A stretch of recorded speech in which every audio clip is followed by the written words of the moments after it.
Retomamos aqui a nossa conversa com a doutora Virgínia Lazzarini sobre violência obstétrica, um tema absolutamente essencial na pauta, na agenda da saúde no Brasil e no mundo, não é?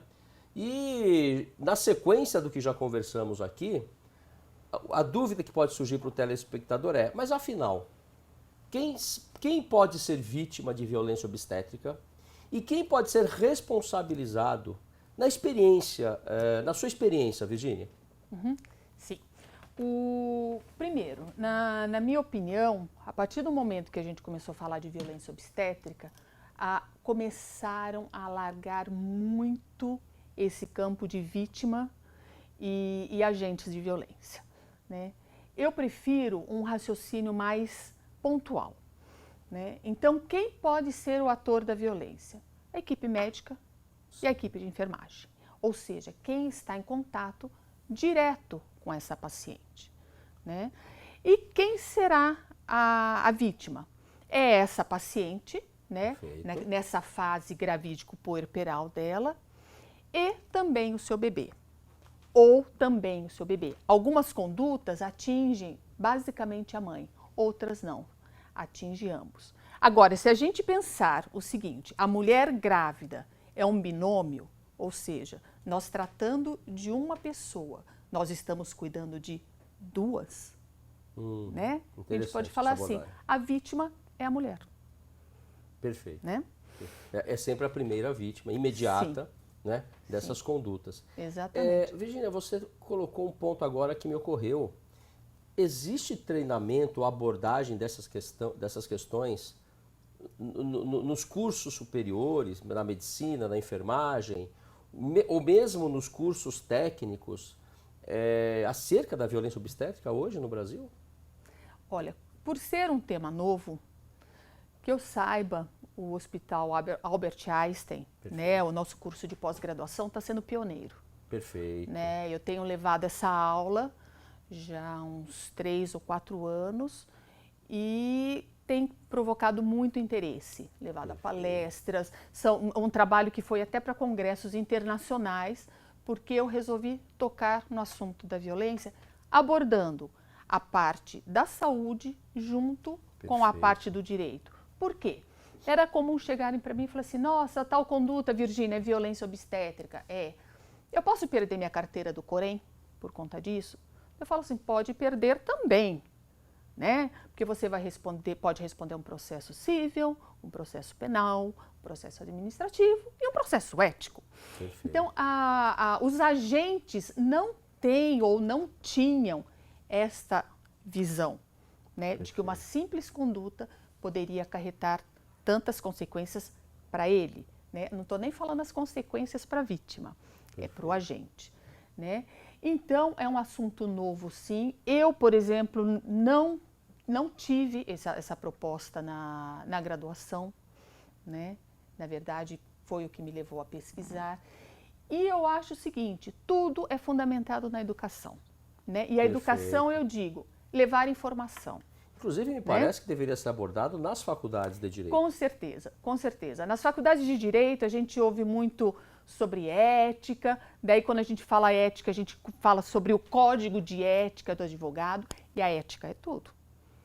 Né? A ética é relacionamento professor-aluno é ética, relacionamento familiar é ética, e né, se nós não tivermos a base dela, ou seja, o núcleo familiar, vamos aprender alguma coisa fora.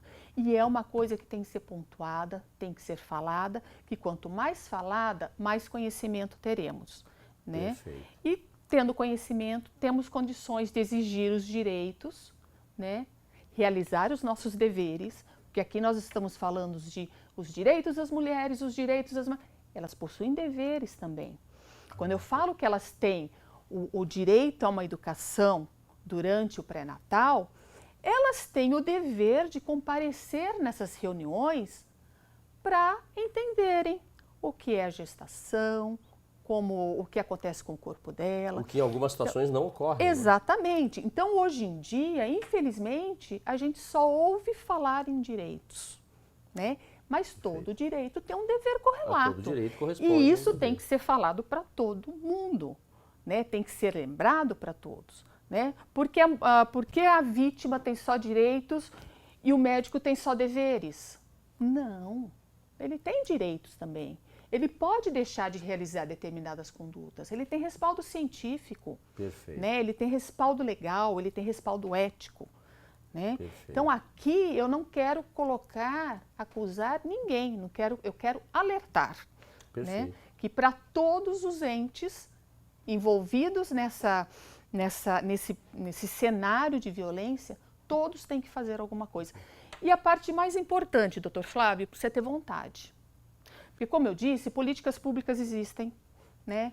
Legislação existe, mas o papel não faz diferença. Perfeito. Você precisa querer aplicar, né? As equipes, hoje eu frequentei alguns hospitais durante a minha formação, tem equipes humanizadas, sim, inclusive a nível de SUS. O pessoal fala assim, nossa, SUS é um... Não, né? Aquelas equipes que olham a mulher como um todo, que oferece analgesia, uma analgesia não farmacológica, porque o SUS não tem analgesia farmacológica para paciente no parto normal. Então, dão todo esse respaldo. E outra coisa que eu quero colocar, estou falando muito de parto normal, certo. Isso existe, é um ato que existe tanto no parto normal quanto na cesariana. Perfeito. A violência existe no parto em si. As técnicas. Você tangenciou aqui dois temas, ou dois termos interessantes e que levam a algumas questões. Sim. Primeiro, pelo que eu entendi, é preciso uma visão holística em relação ao paciente. Sim. Aspectos físicos, emocionais, o gênero, enfim, uma visão holística. E você também usou, Virgínia, o termo equipes humanizadas. Isso me leva à seguinte pergunta. O que é o parto humanizado? E ele é uma das técnicas que talvez amenizem o problema? Primeiro, com relação à visão holística, eu tenho orgulho de falar que esse é um dos princípios da enfermagem. Perfeito. Né? A enfermagem trata do paciente como um todo. A enfermagem proporciona uma assistência global para o paciente.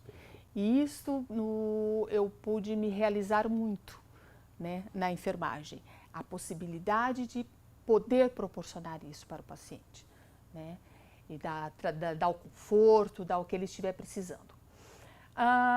Com relação à aceitação da parte cultural, étnica, realmente a gente tem que pôr no bolso, ou se for possível, jogar fora os preconceitos que temos. Porque muitas vezes a violência é com base em preconceitos. Então é a mulher negra, que tem pela cor da pele, é a mulher indígena, que tem culturalmente hábitos diferentes, que dificilmente vai numa maternidade, ela só vai quando acontecer algum problema com o bebê dela ou com ela na tribo, então ela é internada rapidamente para a equipe tentar resolver. Certo. Né? E é a presidiária, que muitas vezes dá à luz algemada. Certo. E então nós temos que jogar fora preconceitos. E com relação, qual foi a outra pergunta? Ao parto humanizado. O parto humanizado. O que é o parto humanizado? O parto humanizado é o parto que ocorre com respeito à mulher. Ponto. Certo. Não existe o parto humanizado rotulado. Não existe a venda do parto humanizado. O parto humanizado seria o ideal. Concorda que, a partir do momento que eu estou falando em humanização, algo aconteceu lá atrás para eu agir de forma não humanizada? Perfeito. Né? Então, perfeito. É um contraponto. Então, eu teria vergonha de falar assim, eu proporciono um parto humanizado para minha paciente. Não. Eu dou uma assistência adequada, digna, holística para essa paciente. Holística porque eu tenho que vê-la como um todo. E essa paciente, não importa quantas vezes ela tenha engravidado e dado à luz, cada parto, é um momento especial para ela. E é isso, inclusive, que eu tenho que deixar muito claro. As condutas se modificam para cada paciente. Eu não posso mecanizar um parto. Não é uma fábrica de produção de bebês ali. Cada uma é de um jeito. Vai ter um parto que vai durar, um trabalho de parto que vai durar 20 horas, o outro vai durar 12. Estamos falando de seres humanos. De seres humanos, exatamente. Numa cesárea, por exemplo, eu posso proporcionar um ambiente adequado para ela, diminuir aquele ar-condicionado, né, que quebra os ossos, digamos assim, ele não vai fazer bem para o bebezinho. Né? Colocar um ambiente adequado. Porque os detalhes são muito importantes. Os detalhes são importantes. Por quê? Porque até alguns estudos atrás, um mecanismo de um parto, ou seja, a mulher está grávida, o neném vai nascer, ponto. Né? E os mecanismos baseavam num tripé. O objeto, que é o bebezinho, né? A força motor, que são as contrações, e o trajeto. Né? Então, tendo esse tripé, o parto seria eficiente. Hoje não. Hoje nós consideramos, além da posição de escolha da mulher, ou seja, ela não é mais obrigada a ficar deitada para dar luz, ela tem que ter o respaldo emocional. Excelente. E o respaldo emocional é tudo. Né? Você consegue modificar um trabalho de parto entrando com respaldo emocional. Agora, sabemos que este é o mundo ideal, não é? Sim. Que estamos longe no Brasil também deste mundo ideal. Sim.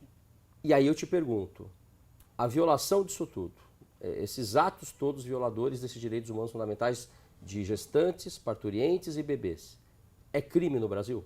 Não. No Brasil, não. É crime na Venezuela, é crime na Argentina, mas no Brasil não é crime. Então eu me pergunto, nossa, então se não é crime, não tem como punir. Tem. Nós não precisamos de uma lei específica penal para isso. Foi o que eu disse, nós temos um aparato legislativo muito grande, pega partes civis, direito à dignidade, né? Direito à intimidade dessa gestante, direito à saúde, à alimentação, né? Direitos humanos que estão todos embasados na nossa Constituição. Nós temos o Código Civil, né, que coloca que uma pessoa vulnerável, com baixas condições de se defender, tem que ter um olhar diferenciado, tem que ter um tratamento diferenciado pela lei. Nós temos o Código de Defesa do Consumidor, que pune, vamos dizer assim, diretamente, os hospitais. Né? Nós temos os conselhos de ética. Então, eu não acredito que mais uma lei vá fazer com que isso diminua. Lei nós já temos muitas. Lei nós temos muitas. Né? Mas existem várias sociedades, inclusive sociedades civis, que lutam por essa lei. Né? Existem algumas leis que falam de violência obstétrica no Brasil, mas abordam o comportamento, né? Levantam tópicos, os comportamentos, não como um crime. Perfeito. Né? E, aliás, esclarecendo para o telespectador, a Constituição brasileira garante no seu artigo 215 a observância e o respeito aos direitos culturais, à multiculturalidade no Brasil. Se conjugado com o artigo 231 da Constituição, e este ponto foi tocado pela doutora Virgínia, as mulheres indígenas gestantes têm direito a dar à luz, respeitados os seus referenciais culturais também para este momento. Isso é muito importante que se lembre. O Brasil é um país regido por uma Constituição multicultural. Sim. Não é? E portanto, este universo que constitui e caracteriza as etnias brasileiras, etc., também entram neste tema, entram neste assunto. Sim. Virgínia, eu não posso deixar de perguntar sobre alguns exemplos de condutas constatadas na experiência e que foram consideradas típicas de violência obstétrica. Sim. Eu posso elencar algumas, por exemplo, o toque vaginal excessivo, né? A tricotomia, quer que eu vá traduzindo? Por telespectador, por favor. Sim. Por que eu digo toque vaginal excessivo? Que era muito comum, principalmente em hospitais dedicados ao ensino, né?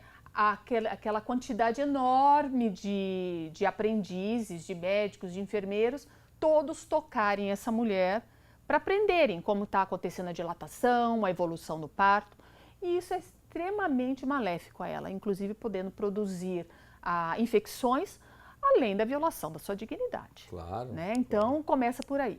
A tricotomia, que é a corte dos pelos pubianos, foi o que eu disse, era uma ação do parto do século XX, que o parto tinha que ser limpo, então a mulher não podia ter pelos. Hoje não, né? O enema, que é uma lavagem intestinal. Então a mulher no século XX, ela além de não receber alimentos, não recebia água e ainda passava por uma lavagem intestinal para poder dar à luz, né? A manobra de Christeler, todo mundo fala da manobra de Christeler, acho que é a mais conhecida. Ela é absolutamente proibida. É empurrar o fundo uterino para adiantar o trabalho de parto. E lembrando, né, que essa técnica, em alguns casos, há filmes que mostram a cena, os médicos empurram o bebê com os cotovelos. Sim, né? Assim. A partir da parte superior do útero, não é isso? Quando não existem fotografias que algum auxiliar sobe na mulher e empurra. E, inclusive, é até interessante eu falar assim, o que é a educação, né? O que é o conhecimento. Tive contato com uma paciente que ela reclamava de que estava sendo vítima da violência obstétrica porque o parto dela estava demorando muito. E fui explicar para ela a evolução do parto, que o bebezinho estava bom, que tinha um tempo certo, que estava tudo sob controle, que nós estávamos dando a assistência adequada para ela. Ela falou, não, os outros foram muito rápidos, todos os meus bebês foram empurrados. Peça para empurrar o meu bebê, porque daí vai ser logo e eu estou com muita dor. Eu falei, não. Daí eu expliquei para ela as lesões que poderiam acontecer. Ela ficou com os olhos esbugalhados. Como? Nas minhas três gestações anteriores empurraram o meu bebê, ou seja, realizaram a manobra de Christeler, por que essa não? Então ela estava se sentindo violentada por não terem realizado a manobra. Aliás, e a situação é o contrário. Eu sou da opinião de que a arte reflete muito do que ocorre no mundo da justiça, do direito, e é um instrumento pedagógico muito interessante. Um filme recente, que ainda não, me parece, ainda não veio ao Brasil, série de televisão, se chama Charity in Times of War, Caridades em Tempos de Guerra, e mostra a história de um hospital na Alemanha nazista que se rebela contra as técnicas eugênicas e de eliminação de pacientes com deformidades físicas, com problemas mentais, etc. E há uma cena em que a técnica é mostrada claramente, o bebê sendo empurrado e o sofrimento da mulher. Isso. Mas o sofrimento da mulher e do bebê, né? E outras também, a alta medicalização, né? A alta interferência nesse parto, né? Obstetrícia não é ficar colocando a mão, medicando. Não, obstetrícia já vem do próprio termo, obstare, estar ao lado de. O obstetra dá assistência a esse parto. A protagonista é a mulher. Quem faz o parto é a mulher. A gente usa muito o termo, eu vou para o hospital fazer um parto de uma paciente. Não, quem faz é a mulher que faz o parto. E por falar nisso, e o papel das doulas hoje em dia? Pois é fundamental. Eu acho fundamental exatamente porque o papel da doula é dar conforto emocional para a paciente, só. Infelizmente, muitas veem a doula como uma advogada na sala de parto, né? Então, a doula vai falar pela paciente, vai defender a paciente e não é esse o papel dela, né? Se ela realmente exercer o seu papel, o parto flui com uma facilidade fantástica. Ela dá um amparo emocional, emocional. Então. Às vezes é aquela mãe que não pôde estar ali do lado. Exatamente, que vai dar a mão, vai ajudar a aplicar, levá-la por uma ducha, né, num banho que precise. Em nenhum momento mais lógico para se receber um carinho de uma mãe, ainda que não a mãe do dia a dia, biológica ou não biológica, não importa, do que, portanto, o papel da doula tão importante. Com certeza. nesse certeza. momento. Por isso que muitas mulheres contratam a doula. Às vezes elas não têm ninguém da confiança que possam dar esse respaldo para ela. Então, geralmente, a doula a acompanhou no pré-natal. Então, criou um vínculo muito importante que é fundamental, né? Para que não haja violência obstétrica, vínculos. Né? Vínculo é confiança. Né? Em relação a este ponto que você está colocando, das condutas violadoras, não permitir o acompanhante durante o momento do parto constitui também uma violência? Nossa, com certeza. E é comum, Virginia? É mais comum do que se imagina. Embora a lei do acompanhante seja de 2005 e tenha dado um prazo para os hospitais de 6 meses para eles se adequarem, muitos hospitais impedem a entrada do acompanhante porque não tem a estrutura física. É uma realidade várias mulheres estarem dando à luz no mesmo ambiente. É uma realidade, sim, mas é totalmente possível você criar ambientes que preservem a intimidade dessa mulher, uma cortina que seja, um biombo que seja, para protegê-la, mesmo que tenha 10 no mesmo quarto, né? E colocar o acompanhante lá. Por quê? Porque ele vai dar esse respaldo emocional e é demonstrado que uma mulher acompanhada é mais participativa. Embora eu ache que o acompanhante tem que estar lá para ajudar a mulher. Ele tem também que ter uma noção do que vai acontecer com ela. Perfeito. Porque é muito comum ela em trabalho de parto e o acompanhante gritando. Socorro, chama o médico. Aí não adianta nada, desestabiliza tudo, né? Então, por isso que hoje nós falamos em pré-natal do homem. Né? É trazer o homem para essa realidade, para que ele possa ser um bom acompanhante. Mas qualquer pessoa pode ser acompanhante, desde que seja da escolha da paciente. É importante ressaltar isso, que os companheiros, maridos, não importa, têm uma grande responsabilidade também neste momento. Com certeza.